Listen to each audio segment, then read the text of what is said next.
महात्मा गांधी ने नहीं, एक मुसलमान ने दिया अंग्रेजों भारत छोड़ो का नारा। जय हिंद का नारा देने वाला शख्स भी मुसलमान ही था। 1857 की क्रांति से लेकर असहयोग आंदोलन तक न जाने कितने ही आंदोलनों की शुरुआत मुसलमानों ने ही की थी। भारत की आजादी के बाद अंग्रेजों ने कहा था कि यदि मुसलमान न होते तो भारत आज भी उनका गुलाम होता। आजादी के महासंग्राम में हर धर्म, जाति और संप्रदाय के लोगों ने बढ़ चढ़कर हिस्सा लिया था, लेकिन आज के समय में मुसलमानों के योगदान के बारे में बहुत कम लोग जानते हैं। भारत की आजादी में मुसलमानों का योगदान बेहद ही महत्वपूर्ण रहा था, जिसके बारे में आज हम बात करने वाले हैं। ये वीडियो न सिर्फ मुसलमानों को बल्कि प्रत्येक हिंदुस्तानी को अवश्य देखनी चाहिए। सन 1857 की क्रांति से पहले ही अंग्रेजों के खिलाफ बगावत के सुर उठने लगे थे। औरंगजेब के शासनकाल तक अंग्रेज कभी भी भारत को अपना गुलाम नहीं बना पाए थे, लेकिन सन 1757 में बैटल ऑफ प्लासी के बाद हालात बदलने लगे थे। सबसे पहले मौलाना हुसैन अहमद मदनी ने फतवा जारी कर कहा था कि अंग्रेजों की गुलामी करना या उनकी सेना में शामिल होना हराम है। इसके बाद उन्हें कोर्ट में जज के सामने पेश किया गया और उन्होंने कोर्ट में जज के सामने भी अपना फतवा दोहराया और कहा कि मैं जिंदगी भर ऐसे ही फतवे देते रहूंगा। ये बात सुनकर जज को गुस्सा आ गया और उन्हें फांसी की सजा सुना दी गई। सन 1772 में शाह अब्दुल अजीज ने फतवा जारी कर हिंदुस्तानियों के दिलों में क्रांति की लौ जलाई। उन्होंने कहा था कि हमें भारत से अंग्रेजों को भगाना होगा और देश को आजाद कराना होगा। इसके बाद मैसूर के सुल्तान हैदर अली और उनके बेटे टीपू सुल्तान ने अंग्रेजों की बनाई ईस्ट इंडिया कंपनी के खिलाफ बगावत की और अंग्रेजों को युद्ध के लिए खुली चुनौती दी। टीपू सुल्तान को आज भी शेर मैसूर के नाम से जाना जाता है। वो अपने आखिरी दम तक अंग्रेजों के खिलाफ लड़ते रहे और जंग में शहीद हो गए। विश्व में सबसे पहला रॉकेट भी टीपू सुल्तान के द्वारा ही बनाया गया था। सन 1857 की क्रांति में भी मुसलमानों ने बढ़ चढ़कर हिस्सा लिया था। इस क्रांति का जब भी जिक्र होता है तो अक्सर केवल मंगल पांडे का ही नाम लोगों की जुबान पर रहता है, लेकिन पीर अली खान ने और बख्त खान जैसे कई मुसलमान योद्धा भी इस क्रांति का हिस्सा बने थे। पीर अली खान ने 50 बंदूकों का जुगाड़ किया और अंग्रेजों के खिलाफ बगावत कर दी। उनके विद्रोह के कारण अंग्रेजों ने उन्हें जेल में बंद कर दिया था और बदसलूकी की। पीर अली खान के कई साथियों को अंग्रेजों ने फांसी की सजा सुना दी थी, लेकिन कुछ समय बाद वो बाहर निकले और करीब 200 क्रांतिकारियों को उन्होंने अपने साथ फिर इकट्ठा किया। बिहार के गुलजार बाग में अंग्रेजों पर हमला कर दिया। इस दौरान अंग्रेजों का एक कमांडर मारा भी गया था, लेकिन अंत में वो भी अंग्रेजी हमले का शिकार हो गए और उन्हें भी फांसी की सजा सुना दी गई। इसके अलावा सैयद अलाउद्दीन हैदर ने भी 300 लोगों की एक रेजिमेंट बनाई और अंग्रेजों का सामना किया। वहीं तुर्रेबाज खान एक ऐसे मुसलमान थे जिन्हें काला पानी की सजा के दौरान गोली मार दी गई थी। उनकी मौत के बाद उन्हें हैदराबाद लाया गया और फिर से फांसी पर लटकाया गया। मुसलमानों को अंग्रेजों का कितना खौफ था, ये इस बात से साफ जाहिर हो रहा है। इसी महान क्रांति के दौरान मौलवी अहमदुल्ला शाह ने जब अंग्रेजों का पुरजोर विरोध किया, डर के मारे अंग्रेजों ने मौलवी महमूदुल्लाह शाह पर 50,000 रुपए का इनाम घोषित कर दिया, जो उस समय के हिसाब से बहुत बड़ी रकम थी। एक राजा ने पैसों के लालच में आकर अंग्रेजों से मुखबरी कर दी और अहमदुल्लाह शाह को अंग्रेजों ने फांसी पर लटका दिया। सन 1919 में शौकत अली और मोहम्मद अली ने खिलाफत मूवमेंट की शुरुआत की थी। इस आंदोलन में अनेकों मुस्लिम नेताओं ने उनका साथ दिया। इसी दौरान मोहम्मद अली जौहर और मौलाना अबुल कलाम आजाद ने ही सबसे पहले अंग्रेजों के सामान का बहिष्कार करने की रणनीति बनाई थी और बाद में इसी बहिष्कार को महात्मा गांधी ने असहयोग आंदोलन का रूप दे दिया।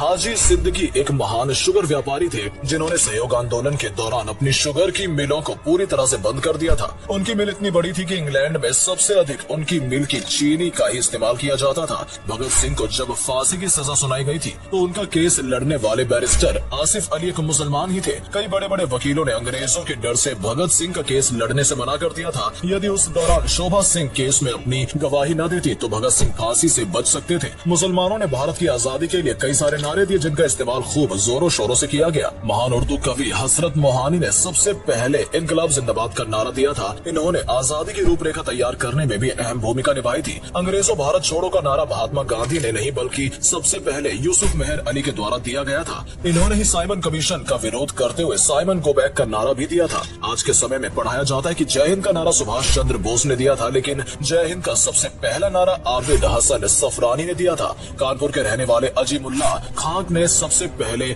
मादरे वतन भारत की जय का नारा दिया था।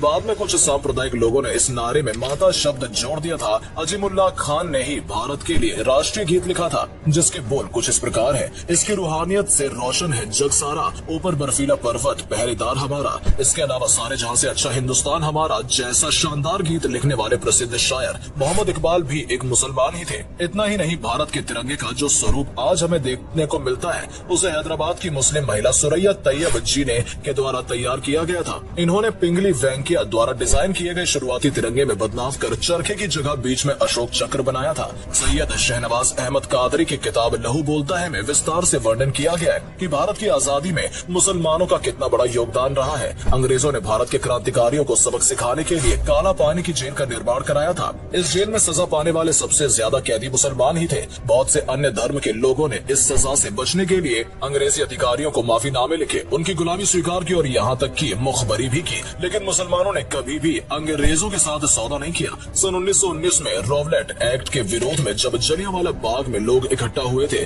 और जनरल डायर ने वहां आकर अंधाधुंध फायरिंग शुरू कर दी थी, तो उसमें भी सैकड़ों की संख्या में मुसलमान शहीद हो गए थे। भारत की आजादी की लड़ाई में इंडियन नेशनल कांग्रेस सबसे बड़ी पार्टी के रूप में उभर कर सामने आई थी। इस पार्टी में 9 बार मुसलमान अध्यक्ष बने थे। साथ ही मुस्लिम लीग ने भी अंग्रेजों को खदेड़ने में अहम भूमिका निभाई थी। सन 1857 में उत्तर प्रदेश में दारुल उलूम देवबंद की स्थापना की गई थी। इसकी स्थापना मोहम्मद कासिम ननोतवी, फजलुर रहमान उस्मानी और सैयद मोहम्मद आबिद ने मिलकर की थी। बहुत कम लोग ये बात जानते हैं कि इसकी स्थापना अंग्रेजों को भारत से भगाने के लिए ही की गई थी। इस मदरसे का उद्देश्य ऐसे क्रांतिकारियों को पैदा करना था जो आगे चलकर भारत की आजादी में अपना योगदान दे सके, और ऐसा हुआ भी। दारुल उलूम देवबंद से पढ़ने वाले कई मुसलमान क्रांतिकारियों ने भारत की आजादी के लिए अपना सब कुछ न्यौछावर कर दिया था। अशफाक उल्लाह खान जैसे महान क्रांतिकारी को केवल 27 साल की उम्र में फांसी दे दी गई थी। सन 1921 में केरल के मोपला आंदोलन हुआ था, जिसमें हजारों की संख्या में मुसलमान वीर गति को प्राप्त हो गए थे और न जाने कितने ही मुसलमानों को जेल में बंद कर दिया गया था।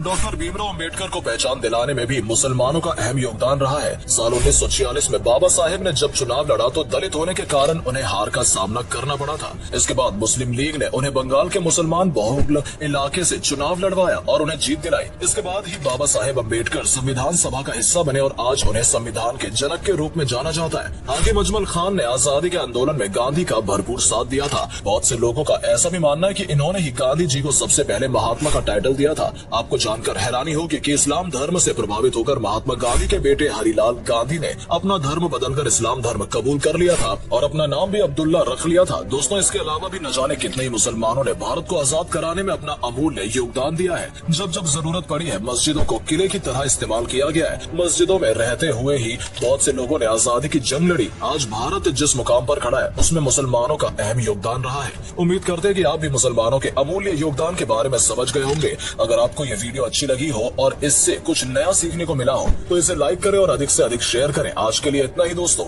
आपसे फिर मिलेंगे एक नई वीडियो के साथ। तब तक के लिए धन्यवाद।